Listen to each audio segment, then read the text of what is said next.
आजच्या भागात आपण पाहणार आहोत. आरोही संगीत विद्यालयात मुलांना शिकवत असते. तेव्हा यश आणि अरुंधती तिथे येतात आणि त्यांचा गप्पा सुरू होतात. आरोही म्हणते, मॅडम तुमचा प्रवास खरंच खूप छान आहे. चूल ते स्कूल. आरोहीच्या या टिप्पणीवर यश अरुंधतीची मस्करी करत म्हणतो, उद्या आई मी तुझ्यावर पुस्तक लिहिले तर त्याचे नाव चूल ते स्कूल ठेवेन.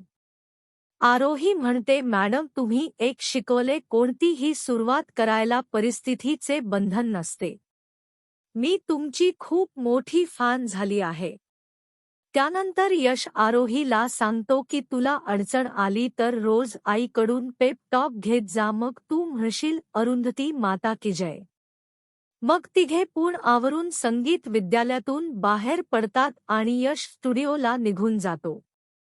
आरोही आणि अरुंधती संगीत विद्यालयातून बाहेर येऊन रोडवर मस्त गप्पा मारत असतात. आरोही विचारते यश का नाही आला, तर अरुंधती सांगते त्याला स्टुडिओमध्ये काम आहे. आरोही त्या मुलाबद्दल सांगेल ज्यांना ती विद्यालयात संगीत शिकवत असते. तिला ती खूप आवडतात म्हणून त्यांचे खूप कौतुक करते. अरुंधती तिला विचारते तुला कोणती भाजी आवडते. आरोही सांगते मला कोणतीही चालेल. अरुंधती म्हणते कोणतीही नावाची अजून कोणती भाजी नाही बुवा. आरोही सांगते मला ना बटाट्याच्या काच्या खूप आवडतात. त्या असल्यावर मी खूप जास्त जेवते आणि भानच नाही राहत. आरोही पुढे सांगते मला की नाही वरण भात तूप आणि लिंबू असाल की खूप छान वाटते. अरुंधती म्हणते सोपा आहे की मेनू, चाल घरी जाऊन लगेच बनवूया. दोघी बोलत असतात त्याच वेळी दोन मोटार सायकल्सवर त्याच्या जवळ येतात आणि त्यातील एक खाली उतरून त्या दोघींना धमकावायला सुरुवात करतो.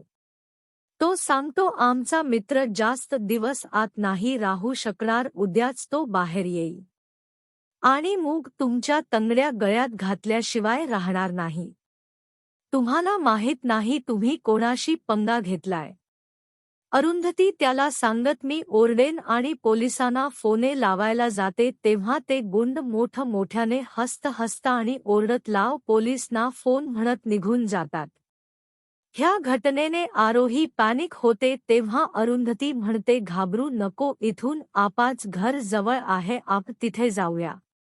इकडे इन्स्पेक्टर साहेबांचा फोन आशूला येतो आणि ते अरुंधती आणि आरोही बद्दल काळजी घ्यायला सांगतात. आशू त्यांना म्हणतो तुम्ही आता आपण थोड्या वेळापूर्वी भेटलो तेव्हा काही बोललात नाही. इन्स्पेक्टर सांगतात की त्या गुंडांचे मित्र भर आहेत तर सांभाळून राहा. आशू लगेच अरुंधतीला फोन तरी करतो पण ती फोन उचलत नाही. मग आशू पॅनिकमध्ये यशला फोन करतो. यश नुकताच स्टुडिओमधून घरी आलेला असतो. आशू यशकडे अरुंधती आणि आरोहीची विचारणा करतो. यश त्यांना सांगतो त्या दोघी कधीच निघाल्या विद्यालयामधून. मी स्टुडिओमध्ये होतो, जस्ट घरी पोचलो. आशू यशला इन्स्पेक्टरच्या बोलण्याची कल्पना देतो. तेव्हा यश सरप्राईज होऊन सर्वांसमोर बोलतो मला गेले पाहिजे. यश निघालेला असताना तेव्हाच अरुंधती आणि आरोही घरी पोचतात. यश त्यांना काय काय झालं विचारत असतो तेव्हा आप म्हणतात त्यांना आत तरी येऊन देत. यश दोघी आत आल्यावर त्यांना अंधा पाणी देते. दोघींच्या पण तोंडातून शब्द फुटत नसतो. अरुंधती स्वतःला सावरून झाली परिस्थिती सर्वांना सांगते. तेव्हा यश खूप रागात येतो. आरोहीची तब्येत अचानक बिघडते ह्या सर्व गोष्टीमुळे. अभि तिला चेक करायला जातो पण ती हात झिडकारते. अभि लगेच त्याच्या कॉलिगला कॉल करून बोलावून घेतो आणि सांगतो तिला थोडा जास्त शॉक बसला आहे. डॉक्टर आल्यावर त्यांना घेऊन अरुंधती वर जाते. डॉक्टर येऊन सांगतात तिला एक मानसोपचार तज्ज्ञाची गरज आहे.